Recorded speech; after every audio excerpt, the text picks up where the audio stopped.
let me tell you, these people are busted. And so for Jim Comey, that's why I said earlier, Jim, if you get this message, start thinking about what you're gonna give up, because you're gonna give up some of your freedom, because you're gonna go to jail. You must go to jail because of what you did. But maybe they'll cut you a little bit of a deal, and they'll put you in a softer prison for a shorter period of time, because you're able to give up some evidence on some of these other people who are even more deeper than you involved in this. Because Jim, you know exactly who I'm talking about. That was General Michael Flynn on the Benny Johnson show today, and he is talking to former director of the FBI, James Comer, and he is telling him, you're going to flip, James, because you're going to jail. Now, I have some ideas as to why he might be saying that. In fact, I think I know why he's saying that. I'm not sure who he's talking about when he says, you're going to give us someone bigger, and you know exactly who I'm talking about. If you know, drop it in the comments down below, because I'm curious what you think. Maybe he thinks Biden? It might be Biden or Obama. Actually, I bet he's thinking Obama. Obviously, because you've got a new guard that's in charge.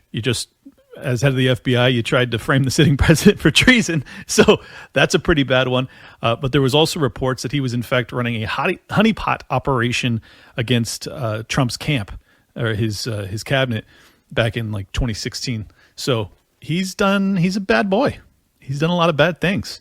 And I think that if General Flynn is right, yeah, he probably is looking at jail time. And this is going to be a really interesting paradigm shift in this country if we actually see high level.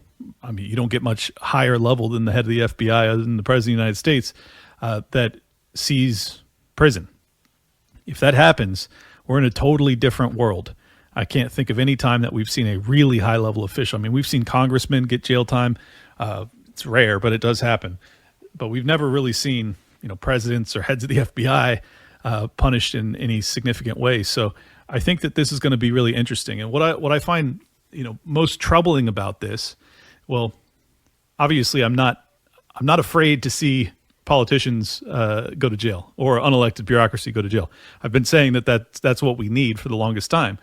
What I'm most concerned about actually is the way it's going to be framed, that instead of it being perceived as justice, the media apparatus is going to paint Trump as a dictator and his entire cabinet, all of his officials, as dictators, or behaving as fascists, that you're locking up your political opponents.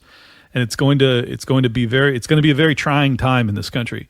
If this comes to pass, which I think it might, is that everybody who's a Democrat, who is totally blue-pilled, who just doesn't actually dig deep on any of this stuff, is going to assume that what they're being told by Rachel Maddow is in fact the truth.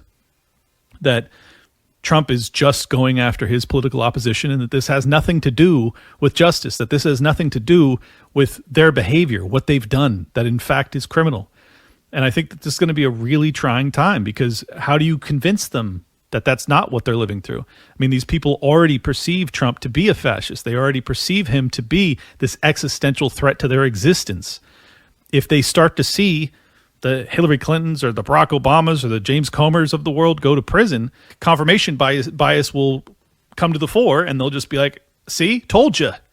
This man is a dictator. He's a fascist. We've been warning you. And everybody else who's been paying attention is going to say, no, they tried to frame him for treason. They have to go to jail for this. How do you bridge that gap? And I don't know. I don't know how you bridge it. And especially living in the same country with one another, like, I don't know how you coexist, where we're celebrating as we see these criminals get put behind bars, and the other side is feeling as if criminals are putting innocent people behind bars. And what it's done to me is it's made me reflect on all these other times in human history where you've had dictators, or at least what I've been told were dictators. And I'm like, is there instances of portrayals of historical figures that were wrong, that were basically written, the history book was written by the victor to portray them in a way that's not in fact accurate, that in fact the people they were going after were as guilty as, former head of the FBI, Comey? I've been calling him Comer. I'm sorry. It's a congressman. or senator. I don't know. I don't know if that's the case. Now I have to do more research. Now I have to figure this out. If that's actually how much have I been lied to? I don't know. But I think that it's a really good example of, like, if in real time we can't have a meeting of the minds or come to some semblance of mutual agreement as to what's happening. I mean, this is happening now. And even now, in real time, we have 180-degree different perspectives on what we're seeing. I've described this before as the two worlds phenomenon. I'm sure I didn't coin that, but that's what one of my episodes was titled, and that's what we're living through. I mean, we have two different worlds, totally separated from one another. And how do you bring those worlds together? Can you bring those worlds together? I'm not sure that you can. And if you start to see the heroes from one world thrown into prison by the villains of that same world, well, then I think you deal with real chaos after that. So we're going to see how this plays out. Obviously, I think it's necessary if you want to have the unelected bureaucracy, the scare quotes deep state, stop doing what they've been doing and undermining democracy, which is really what they've been doing. Well, then you have to jail them, or you have to prosecute and convict and jail. I'm certainly not calling for him to just throw them all in jail. I would like to have the evidence presented to the public, and maybe if it's presented in a compelling way, you might be able to persuade people that, in fact, what Trump is doing is just. But I'm not sure. In fact, I'm pretty sure you won't be able to convince them of that. I mean, we all watched the trials that Trump was put through. Most of us paying attention came away going, well, these are very trumped up, Oh, he called up that guy in Georgia and he said, you got to find 12,000 more votes or whatever. It's like, you're going to put him in jail for decades over that? Really? Okay, he lied about, well, he didn't really lie, but he overstated, according to a judge, the value of one of his properties or some of his real estate portfolio. And then you look at it and it's like, no, the judge actually undervalued it and then accused him of being fraudulent by overvaluing it when he had dramatically undervalued it. So he's the one that's wrong. Trump wasn't. But regardless, we're going to put him in jail for decades? What about the sexual assault case? It's like, if you actually listen to that lady talk, were you convinced? Like, did it come across as convincing to you? Probably not. If you're a Democrat watching, though, absolutely. Believe all women. I guess my point is, I just don't know how we're going to ever bring our collective mind back together. We're bipolar. We're bipolar as a people, bipolar as a nation, and that can be dangerous, especially when you're the most wealthy, powerful military on the planet. How do you coexist? How do you survive that paradigm? I'm not sure. Shout out to Benny Johnson. He's had some great interviews, but this is with an FBI or former FBI agent whistleblower. Listen to what he has to say about what they're doing with their database. I'll give you a big one that I heard recently, which was already passed on, is that there are FBI servers that are sort of standalone, and people inside the FBI have been working night and day to destroy files on these servers. And I was told that once these files are destroyed, the way they are set up, that even Elon Musk could not restore them. Now, obviously, I don't have any confirmation that that's in fact true. However, Charlie Kirk has said that he has inside sources that are confirming the same. I find it all very fascinating. The timing is very interesting. Now, let me explain. Kash Patel has said repeatedly that he intended to release the Epstein list on day one. Pam Bondi has said that the Epstein list was on her desk and she was reviewing, and that it was going to be released any day now. You have this entire task force of congressional representatives that are appointed to take on these disclosures when it comes to MLK, RFK, JFK, and Epstein. They are all clamoring for this information to be released to the public. At least that's what they're saying publicly. And then you have these reports that come out from the FBI whistleblower and others that are saying, in fact, FBI agents are actively scrubbing their database of this information. You have two possible explanations, or three. One, it's not true. That's always a possibility. Two, it is true, and that they're trying to cover up because this was, in fact, some sort of intel operation between MI6, CIA, Mossad, FBI, who knows, right? The third option, and the one I lean towards, is that, in fact, this database has been scrubbed years ago, if this information has ever been even put together, if it wasn't a cover-up since day one. And I think that's probably the most probable, given that there was clearly bipartisan participants in the Epstein operation. And that's my greatest fear, is that, in fact, all of this has been a put on, that they, in fact, do not intend to provide us this information because it has been covered up long ago. That this is now the cover story by which they get to say, hey, we promised to disclose this, but we couldn't because of these, dirty FBI agents that are going against our will, but in fact are doing our bidding. Now, I hope that my jaded nature is too much, that it's overstated, that in fact that's not what's happening, that in fact Kash Patel and Pam Bondi and Anna Paulina Luna and all these other representatives that are entrusted with this task force of disclosure are in fact trying to deliver us this information, and in fact they are being stonewalled by the FBI, which is actively deleting these files as I speak to you. So I'll keep an open mind. Obviously, I can be proven one way or the other. If you deliver the information and it is compelling, well then I was wrong. You guys are actually trying to deliver us the truth, and that would be a great sign and a great effort in rebuilding trust with the public, which is desperately needed given that you guys have lost our trust entirely, or at least in my case entirely, as you can tell. So we're going to find out. But I think this is a really big story. And, people have been beating the drums to get this disclosed or released for over a decade now. It's gotten really loud as of late, and I'm appreciative of that. But I don't think we can really overstate how big that story might be. I mean, if it is what it appears to be, that it is multiple intel agencies from multiple different countries that were working in tandem to build to compromise not just politicians, but the highest levels of not just corporate America, but the corporate oligarchs all over the world, to try and get them to do their bidding, well, that's a really big deal. Like, in fact, it doesn't get much bigger than that, and to be doing so in such a unbelievably criminal fashion. Trafficking kids for purposes that I don't need to detail any further than that. It doesn't get any worse. Obviously, if my read of this is right, and that this was an intel agency operation, well, what are the odds that they actually disclose this to us? What are the odds that there weren't politicians that greenlit that? I think there probably were. And are they going to want that disclosed? Are they all Democrats? Are the Republicans really the opposition party? Are they really, just assuming that this was all started by a Democrat? Do you think that the Republicans are genuinely their opposition and they're going to genuinely disclose this and just burn these guys, just bury them in the public eye and possibly in criminal trials? I don't think so. Again, let me just repeat. I hope I'm wrong. I need to be wrong. I want to be wrong. I want this information to be released, and I want the guilty parties to be prosecuted, convicted, and jailed. That's how we heal. But until I see it, I won't believe it. I had Ryan on just a couple days ago, and he said, yeah, that list doesn't exist.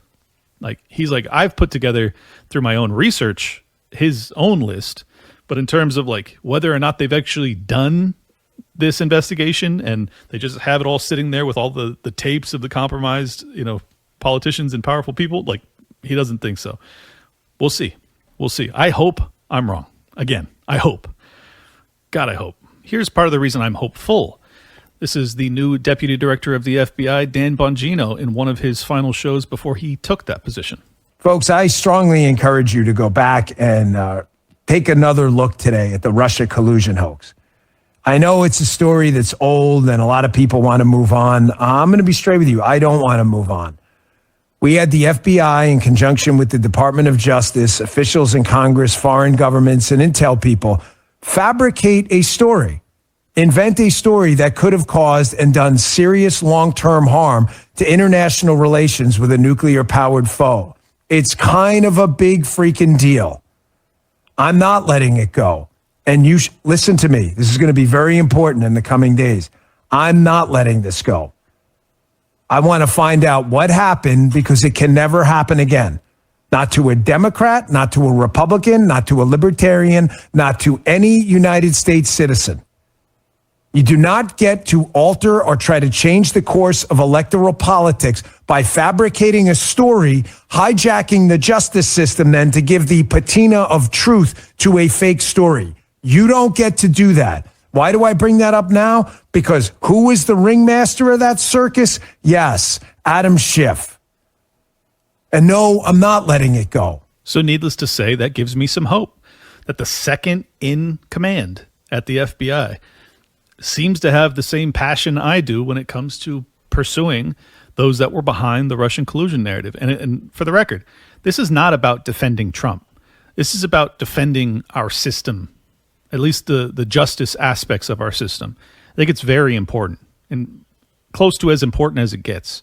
I mean, if you have the intel agencies, which are entrusted with the monopoly on violence, incredible powers when it comes to spying and everything else that they do, just entrusted with so much by us, if they turn around and they create whole cloth a story like the Russian collusion narrative when it comes to Donald Trump, setting Trump aside, just imagine what that means for any other person who ever tries to get involved in politics. Do you think that it started and stopped with Donald Trump? Or do you think that this is a persistent issue, one that they feel very emboldened to carry out in the future if they don't pay a price now? Well, the answer is obviously yes. This is not the first person, and it will not be the last unless these systems are reformed and that justice is brought to bear. Now, Kash Patel and Dan Bongino know what you and I know. They know what transpired. They know who was involved, and they know how to actually prosecute these people. So, will they? Will they? I hope. Again, I hope. Now, this is going to be an unpopular segment, but I have to point this out because Dan and Kash and Pam and everybody else, they come across very good when they talk about Democrat corruption. They don't come across very good when it has to do with another intel agency that doesn't work for our government. And you can guess who I'm talking about, but I'll show you some clips as to why his cabinet concerns me. Israel is one of our, if not our greatest ally in the world. And I'm so proud of what happened today. I've been to Israel twice as Attorney General, and Jerusalem is the capital of Israel. So that was the Attorney General, Pam Bondi. Now let's hear from the head and second in command of the FBI. What cause is dear to your heart? Cause is dear to my Israel, the defense of Israel. What is number one? We will shut off the machinery that feeds money into Iran. We will no longer have 100 hostages still in captivity, Israeli and American and otherwise, by Hamas and Iran's Hezbollah mercenary forces. We need America to wake up and prioritize Israel and bring home Israelis and make sure we stand by our number one ally in Israel. So those are the three top cops in the Trump administration. Head of the FBI, second head of the FBI, and the AG, Attorney General. I mean, I know that's justice, but still, like, in terms of bringing justice, like, those are the three people entrusted with the most power, and they're all hard in the paint Zionists. It's just the truth. On top of that, I mean, even though it's less important, but Bobby Kennedy, HHS, he's called the Palestinians the most pampered people on the planet, which is insane, while they were being bombarded, he said that, which is an insane thing to say. Absolutely crazy. Tulsi Gabbard's hardcore for them too. I could go on. It's all of them. It's his entire cabinet, including Trump himself. Hardcore Zionist. Now, I've said many times, and I honestly wish that Israel wasn't even Jewish, so I could just criticize this relationship without being accused of things, because my concern about this has nothing to do with the people that live there. It is strictly about the government of Israel and why our politicians show such fealty to them. Why? Why does it happen? Well, here's why it matters. Well, one, it's because we have the largest military on earth, and so much of our wars over the past 20 years have been at the behest and the benefit, much to our non-benefit, in the Middle East, have been for Israel. That's true. You could look up, clean break doctrine, all of the wars in the Middle East. Anytime it didn't make sense for us, who did it make sense for? Like cui bono, right? It's very simple. I could go through and show you all of the examples, but yeah, Libya, Afghanistan, Iraq, Iran taking out Soleimani, Syria. I mean, do you think that those were all just to get the oil, which is what we've always been told? No, it wasn't exactly that simple. I kind of wish it were, but it's not. It's not that simple. So why does it matter, though, beyond that? And that's enough for it to matter to you. The real reason it matters is that if I'm right about what the Epstein trafficking network was doing, well, it was being done almost certainly at the behest of Mossad. Now, why do I say that? Because Robert Maxwell, it's very hard to say anything definitively because this is all like cloak and dagger type of stuff. This is all intel agency stuff. But Robert Maxwell, there's a tremendous amount of evidence. There's been books written about how he was almost certainly a Mossad agent. He was buried on their mountain of olives or olive. I don't know how to describe it, but at his funeral, you had the former prime minister and a bunch of IDF agents that were at his gravesite. Like, that doesn't come across as just a regular guy to me. So if you assume, or if you assess, as I have, that he was almost certainly working for Mossad. Also, his death was very strange. He was like killed and thrown off a boat. Anyways, well then his daughter was the right-hand gal of Epstein. That's Ghislaine Maxwell. She's in jail, as you know, or we assume. If I'm right that this operation was being ran to build compromise or to compromise politicians, not just in America, but all across the world, as well as corporate figures. And it was being done by the daughter of a Mossad agent. Well, what does that lead you to believe? You have to connect some dots here. You can't say anything definitively, but it makes you think that he was probably, or she and he, Epstein, were probably double or triple agents. If they were working for CIA, so US, or Mossad, aka Israel, or MI6, aka the UK. I don't know for sure on any of this. But the issue is that if we're trying to find out the truth, do you think Pam Bondi or Bongino or Patel are going to be comfortable disclosing that information if it in fact happened? The answer is no. They're probably not going to be willing to. This is why I don't understand. I mean, particularly when it comes to Kash Patel and Dan Bongino. Like, maybe they're hardcore evangelists, like, that believe all of the stuff that makes evangelists believe this, that Israel comes as a top priority for them as a Christian. I don't think so with Patel. Kash Patel, really? Seems hard to believe. Bongino, maybe. I don't know his religion. This is why it matters. Like, can you expect them to actually tell us the truth if I'm right about this? And the answer is no. Now, that doesn't prove me right, but it does give us real cause for concern, real justifiable reason to say, hey, where are your loyalties? If it comes out that this was like handcrafted by Adam Schiff and James Comey, I think that they would absolutely tell us and that they would put them in prison for the rest of their life, if not worse. But if it comes out that this was done by Comey and Schiff and Netanyahu, then I don't think they're going to tell us the truth. I think this case will be buried. And if that doesn't bother you, why? Why does that not bother you? That American people, American representatives to you at the highest levels of power and just entrusted with like godlike abilities of spying and torture and all this other insane stuff that they shouldn't have the power to do, but they do. And you can't trust them to tell the truth when it comes to one nation, and that nation isn't your own. That bothers me. It does. And again, this is not about Jewish people. I do not care. It's about if they had this type of relationship with China or, say, an ally, the UK, if they were funneling billions of dollars into the UK, and if there was some sort of operation that was ran and it was then covered up on behalf of the UK, I would be equally bothered. It's not okay. So I hate having to like tiptoe around this topic because whatever you say, you're going to be accused of anti-Semitism. Like literally whatever you say. I could be like, I love Jewish people. I could preface it with that, and then I could say what I just said to you, and then at the end of that, I will still be accused of anti-Semitism. And it's like, that's fucking crazy. And this is why I believe that it is a smokescreen by which I'm supposed to shut up and just nod and smile and say, oh, nothing. Say nothing about it. And if you, I mean, I spoke about Charlie Kirk earlier, or Benny Johnson for that matter.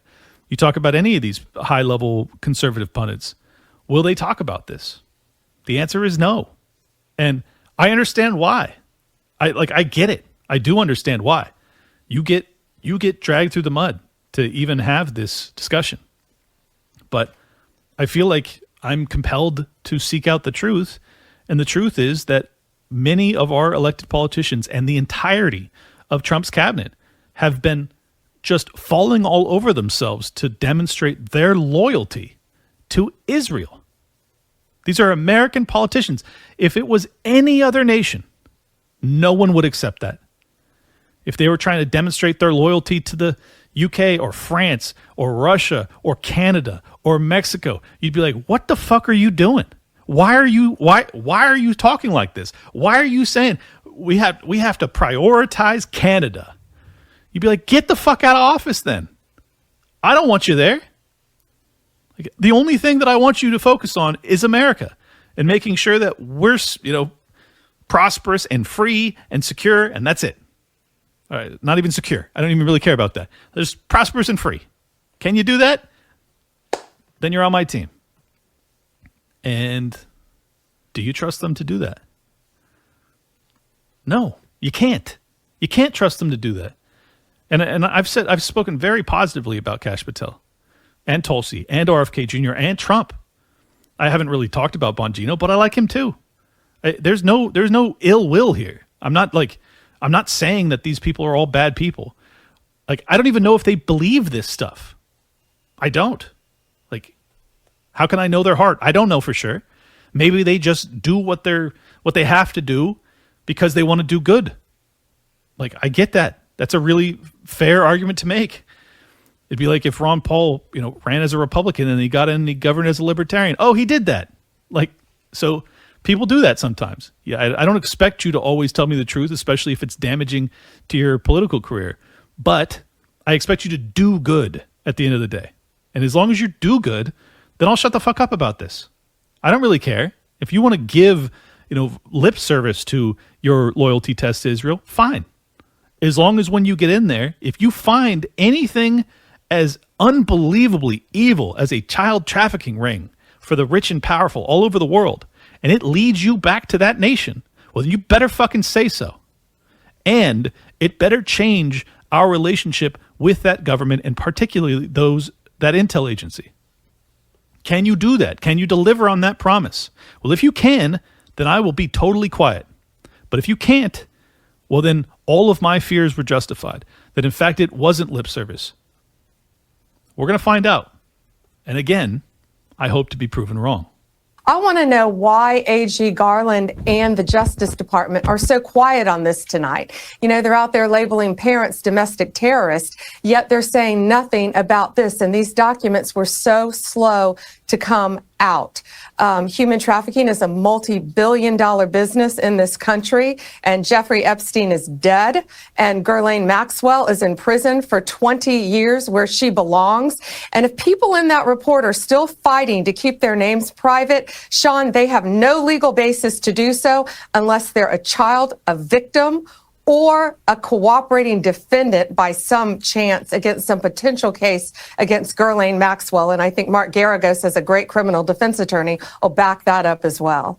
So that's Attorney General Pam Bondi, before she was the Attorney General just a couple years ago, just destroying Merrick Garland for slow rolling this information. She is now in the same position as Merrick Garland, and she is now slow rolling this information. Now, again, this is very early on. I understand that I am being overly demanding, perhaps, but it has been years that this information has been held by the government. So how long will it take? And if you disclose this information and it doesn't actually convince us that it's the full story, that you actually have done all of the research that this deserves, one of the most egregious cases of criminality that I've ever heard of, if you don't actually seek and deliver justice on this, Well, I'm going to assume that you are not doing your job and you are not going to re-earn my trust as people that are interested in justice. It's only been 35 days. You've only got confirmed a couple of weeks ago. But the promises you guys gave over and over again, day one. All right, it's day 35. You got confirmed a couple weeks ago. When? Give us a real timeline. Give us an explanation as to why you aren't delivering this information yet. What is the holdup? We don't know. So I'm gonna continue to have patience a little bit longer, but the clock is ticking.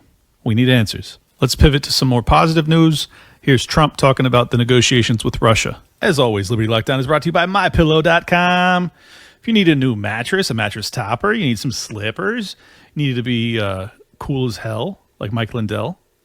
Cool as hell like Mike Lindell. That flows. If you need a new pillow, you should definitely go to MyPillow.com/lockdown. If you want, look, if you're running low on cozy, you got to go to MyPillow. And if you love Liberty Lockdown, easiest way to support the show is just go buy some cozy stuff from MyPillow. MyPillow.com, promo code lockdown, or MyPillow.com/lockdown. Links in the description. Grab you some cozy. Let's cozy. What concessions would you like to see? Oh, I don't want to tell right now, but I can tell you that NATO you can forget about. I think that's probably the reason the whole thing started. And I think, JD, we can say that. Do you have a statement on that? You've been very much involved. I gave him the beauty. Great. Maybe the hardest question, sir.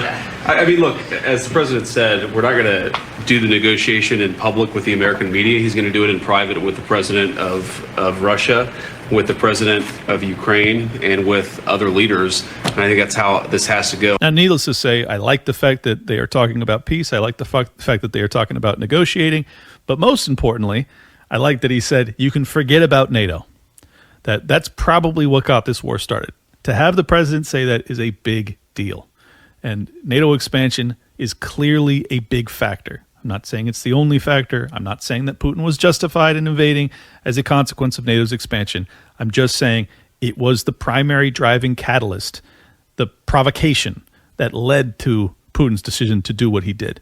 And it's very important that he's willing to say that and to take Ukraine's admission into NATO off of the table so by you can then negotiate peace. And I think that's probably what we're going to see. Now, here's where I get concerned, though. And this mineral deal, what does Ukraine get in return, Mr. President? $350 billion and lots of equipment, military equipment, and the right to fight on, and originally the right to fight. Look, Ukraine, I will say they're very brave and they're good soldiers, but without the United States and its money and its military equipment, this war would have been over in a very short period of time. So for those that are in the dark, Zelensky came out last week, a couple days ago, and he said, I don't know you all shit. I don't know you a penny. Well, I don't know if he said a penny, but basically they were asking him, are you going to pay back America? Are you going to pay back the rest of NATO for all of the hundreds of billions that you've received? And he said these were grants. These were not loans. Now, I think some of that's true. Some of that was grants, but some of it was loans. But regardless, Trump isn't playing that. He's like, I didn't negotiate these deals. I want your mineral rights as compensation for the hundreds of billions that we sent your way. And Zelensky has so far been telling him no. So Trump is now trying to negotiate to get mineral rights to, rare earth mineral deposits. I don't know exactly what they consist of, but I know that they're very valuable.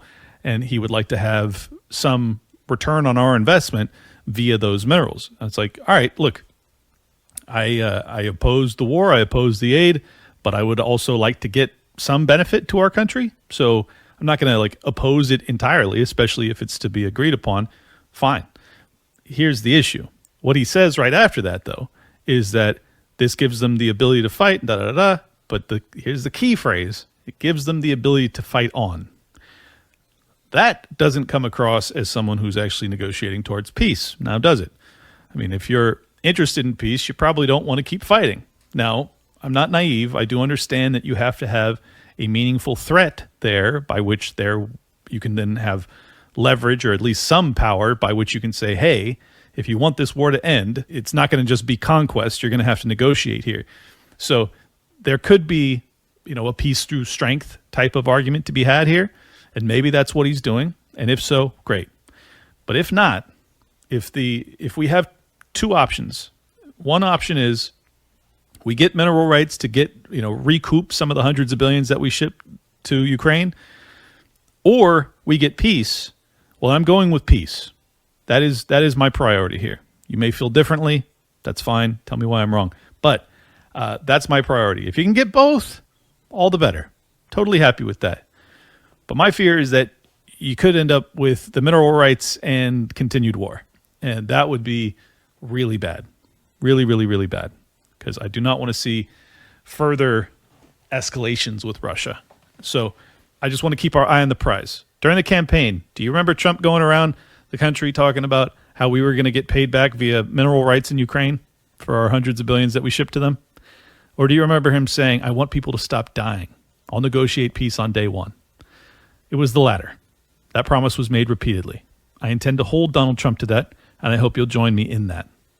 Not to be unappreciative, not to be overly demanding, but rather to expect our representatives to deliver on what they promised. He promised that repeatedly. Didn't have anything to do with mineral rights. So, eye on the prize here, Trump. Let's go. Well, we're in the critiquing Trump area.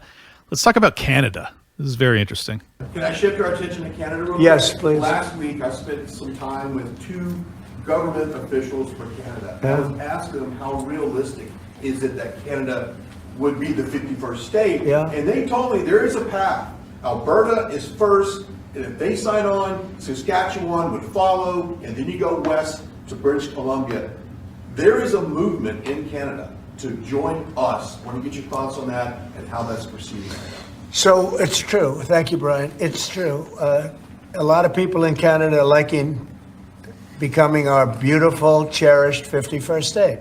They'll have to pay much lower taxes. They'll have the ultimate security. They don't pay very much for security right now because they rely on us. Now, I'm sure there are some Canadians that wouldn't mind being the 51st state.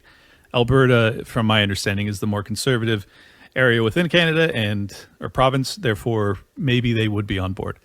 But the vast majority of Canadians, I think, are highly patriotic and have no interest in becoming the 51st state of America and losing their sovereignty.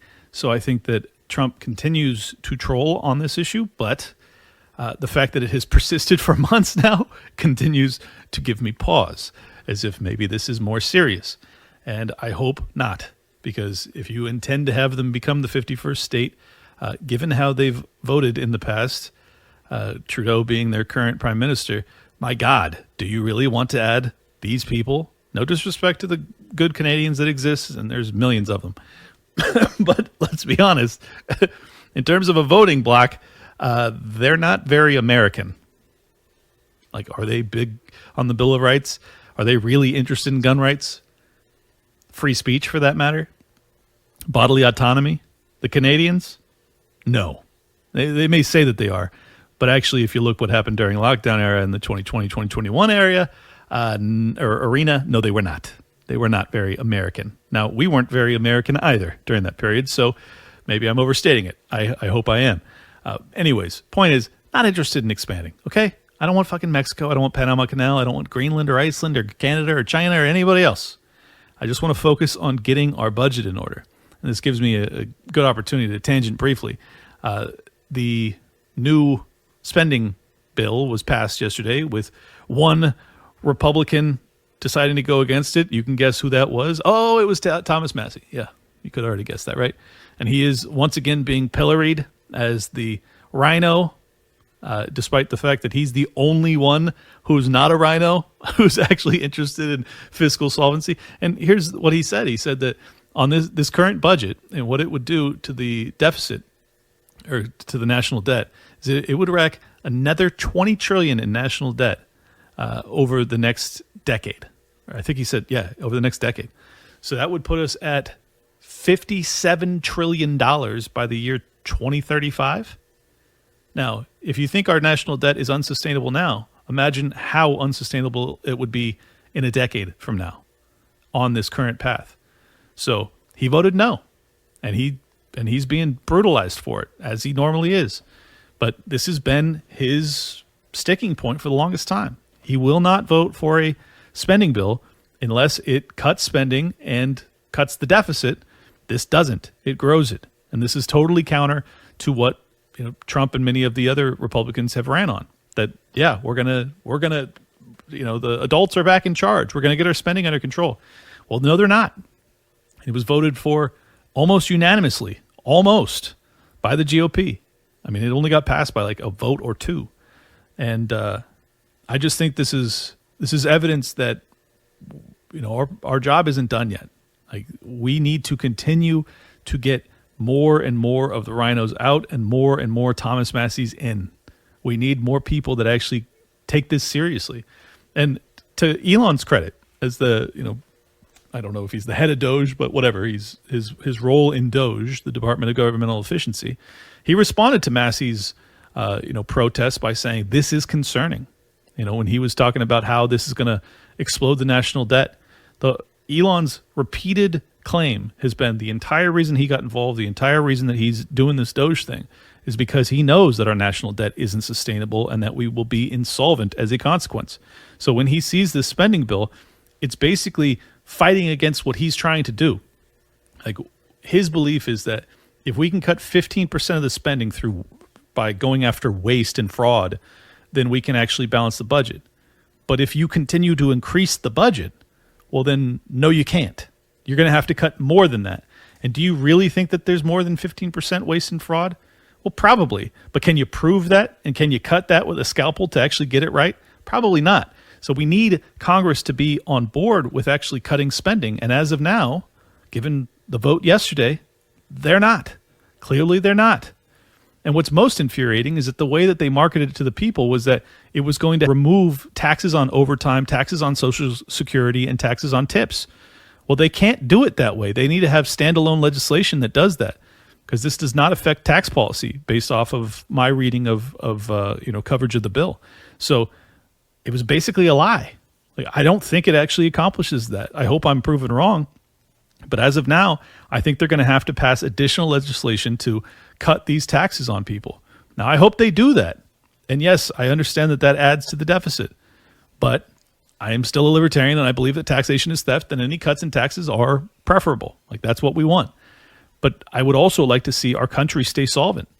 Not so much because I believe in the social safety net or anything else, but because people have paid into this system, particularly Social Security, and they now rely on it.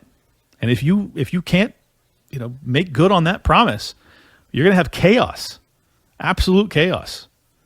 So, especially for the elderly, it just feels totally immoral to rug pull them after paying into it their entire lives and just say, oh, you get nothing. I know this may be unpopular to some libertarians, but I think it's true. I mean, if you're taxed with the understanding that you're going to get this money back when you're retired, are you not owed that? I think you are. I don't even necessarily perceive it as a tax, given that you're paying into the system and with an expectation that you're going to get it back. Now it's mandatory, so I guess I don't know what the better term for it is, but anyways, I don't support Social Security, but for those that have paid into it for decades and decades, or 50 years in some cases, yeah, you deserve that money back. Fuck yeah, you do. So I just think that Congress continues to demonstrate that it does not have the level of seriousness that Thomas Massie or Elon Musk do, and that includes Donald Trump. He doesn't have the seriousness in this either because he endorsed this spending bill. So we need to have a real adult moment here and a real conversation about how serious the situation is and what we're going to do about it. And are you guys the party that actually stands for fiscal sanity? Because as of now, it doesn't look so. Apologies for the lengthy tangent there. I want to get back into Canada. Here's Chrystia Freeland. The U.S. is turning predator. And so what Canada needs to do is work closely with our democratic allies, our military allies. I've been foreign minister. I know how to do that. That's why I would start with our Nordic partners, specifically Denmark, which is also being threatened, and our European NATO allies. I would be sure that France and Britain were there, who possess nuclear weapons. And I would be working urgently with those partners to build a closer security relationship that guarantees our security in a time when the United States can be a threat. The U.S. is turning predator, according to the former foreign minister to Canada. And she's now running for prime minister, might I add. And she's talking about creating a new defensive alliance between basically NATO without America, saying that we're turning predator and that we can be a threat. Now, I understand from a Canadian perspective why they would feel that way, in particular given Trump's rhetoric, and this is why I don't support his rhetoric on this issue. Obviously, I don't expect Trump to be invading Canada anytime soon. And I don't think the American people would support that at all. At least I hope not. My God, I hope not. But this is, potentially their next prime minister. I find that hard to believe given that she walked arm in arm with Trudeau, and Trudeau is not beloved in Canada, to put it mildly. But I would have never expected Trudeau to stay in there as long as possible. So God knows what could happen. Anyways, the point being, what if she does end up being prime minister? And she's working with our former allies to basically create a trade bloc and a security bloc that is oppositional to the United States. That's not exactly ideal. Now, is it? I would say no, it's not. So, now, I'm not interested in having entangling alliances, but I'm also not interested in becoming enemies with all these countries. And I feel like that's because of Trump's rhetoric, that's more the direction we're headed in. Now, I like most of his rhetoric, and I like that he pisses people off, so don't get me wrong. However, sometimes it can go the wrong way, right? And I think that this may be an instance where you might want to moderate a little bit. You might want to figure out what actually is the end goal here. And unfortunately, I don't really know. I don't know what Trump's angling for. Maybe you do. Maybe you have a better understanding. But, if you take him at face value, it looks like he's angling to make America consist of the entire Western Hemisphere, potentially. And maybe that is the goal. Maybe. I mean, especially with, if he wants to bolster his legacy and go down as some sort of conquering hero, I guess you could argue that's what he's actually angling for. I tend to think that's not what he's doing. But at the end of the day, I don't really understand if it's a bluff and you're just trying to negotiate to get border security, which is what I tend to believe he's doing. Do you have to go so hard in the paint? Do you have to talk consistently about making them the 51st state? That seems a little bit excessive. Now, if you want to do it once to reframe the debate and get people thinking differently about these issues and get them to the negotiating table, fine. If you're going to continue to do it for months, I mean, you've now been the president for over a month. You started doing this in mid, if not early December. We're 2.5 months, almost 3 months deep into you talking about Canada becoming the 51st state. Of course this is going to piss people off. Of course. How mad do you want to make them? I mean, when you're negotiating, yes, you do want to have leverage, and yes, you do want to get people to the negotiating table. But once you get them to the negotiating table, it's usually not advisable to insult them. And just so you see I'm being fair-minded on this, same thing with Zelensky. I was critiquing him for this, or criticizing him harshly for this, is that he was saying, he was insulting Trump's intelligence, saying he's just awash in misinformation. And J.D. Vance even pointed it out. He said, what are you doing? That's not the way you negotiate with Donald Trump. Well, now I'm going to tell Donald Trump, that's not the way that you negotiate with our neighbors either. You can't just insult these people to the end of the earth and then expect them to want to negotiate a fair deal here, or border security, or having any sort of reduction of tariffs. You're just being intentionally provocative to the point that you're not going to get the best deal for us. So I know he's Mr. Art of the Deal, and I'm just a novice podcaster. I ran a serious business. I know business negotiations. I do have a college degree in business. Yeah, not that college degrees matter. The real schooling was actually when I did it, to the tunes of millions of dollars. That's what matters. So I'm just telling you, as a former business professional and negotiator myself, this is not. I think this is misguided. I really do. And I'm not really interested in going to war with the Canadians, even though we would win easily. Don't get it twisted, Canada. We got your number. But I don't see, that's joking. That's not me actually being provocative. I just don't think this is a good way to negotiate. I really don't. And if you see an angle that makes this a good negotiating tactic, drop it in the chat down below. You tell me what I'm missing here, because it just seems nutty to me. And this is the leverage, this is the real deal leverage that the United States has over Canada. This is one of their finance people talking about it. They are in dire straits. In the case of a trade war, there's no bounce back. If you introduce tariffs, the economy works less efficiently. We don't get those economies of scale. Businesses can't grow their businesses by growing their exports to the United States. So they're going to invest less. There's going to be less production. Incomes will be lower in Canada. And unless we introduce a new structural shock, some structural reform that boosts our potential output, but boosts supply, there's no bounce back. So what that means, for monetary policy, we can't change that reality. The economy is going to a permanently lower path.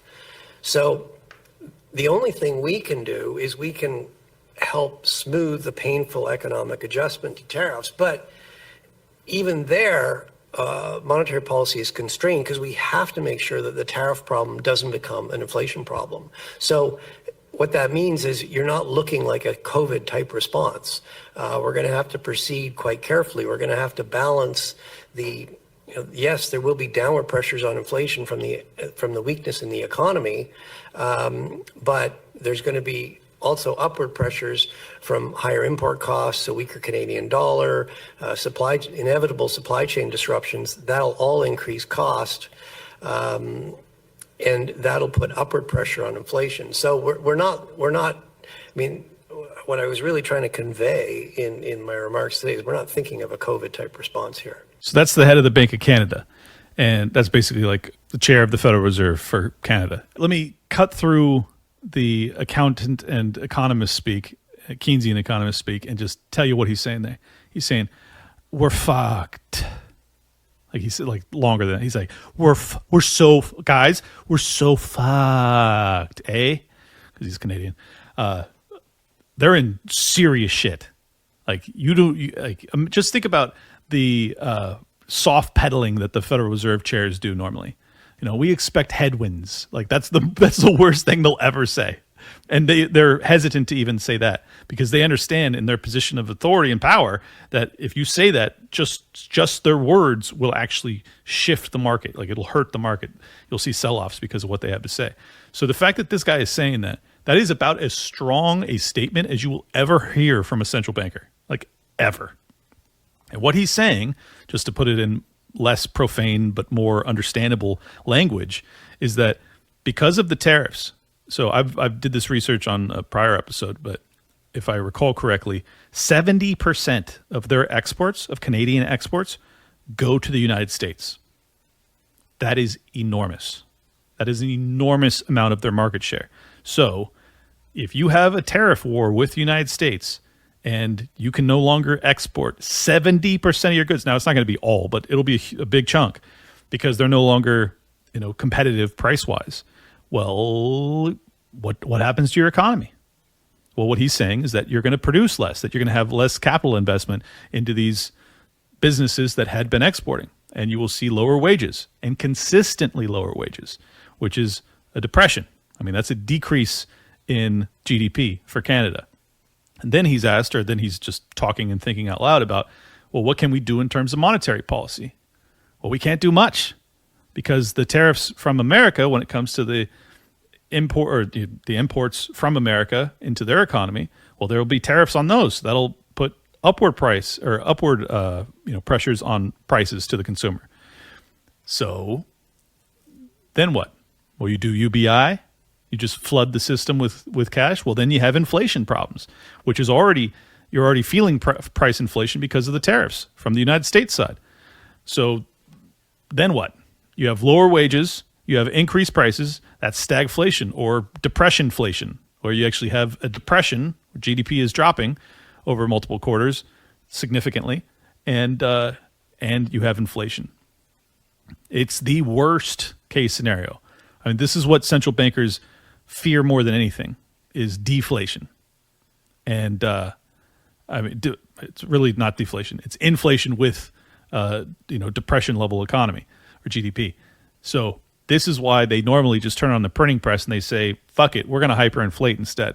Like we're not going the route of depreciating assets because they're bankers at the end of the day and they want to maintain their purchasing power. and they own hard assets. So that's how, I don't know. It's just, I just wanted to make you guys aware, like Canada, like the highest level economist over there is saying this is no joke. Like they are in serious shit. And yes, America will feel it too, no doubt, especially when it comes to tariffs. Like we're going to feel it. It's not going to be all sunshine and rainbows. But this has been my point all along to the libertarians that just oppose tariffs and tariff wars and negotiations using tariffs entirely. I've been saying, look, I think you're really underselling how significant the American economy is, particularly to our neighbors, Mexico and Canada. So if you think that we can't win these negotiations, definitely wrong. Like you can win these negotiations because we have immense leverage over Canada and Mexico in particular. So my expectation is that given the warning from the head of the Bank of Canada that if the Canadian political class has any sense of sanity whatsoever, they're going to come to the negotiating table and say, look, we understand the leverage that you have over us. We're not going to get taken to the woodshed, but we are willing to negotiate to avoid, complete destruction of our economy. We'll see if it happens. But this is why it ties back into my question earlier as to like, what is Trump's actual end goal here? And I can't tell because the hard ball that he is playing right now is so significant that like genuinely he can just destroy Canada economically. Like he has that capacity. And my fear is that his base, his supporters are just so diehard for him, and they don't really give a fuck about Canada, and I don't really give a fuck about Canada, to be honest. No disrespect to the Canadians. Like my priority is America. Like that's obviously my priority. But like I would rather not spiral our neighbors into a depression. Like that's not my ideal outcome here.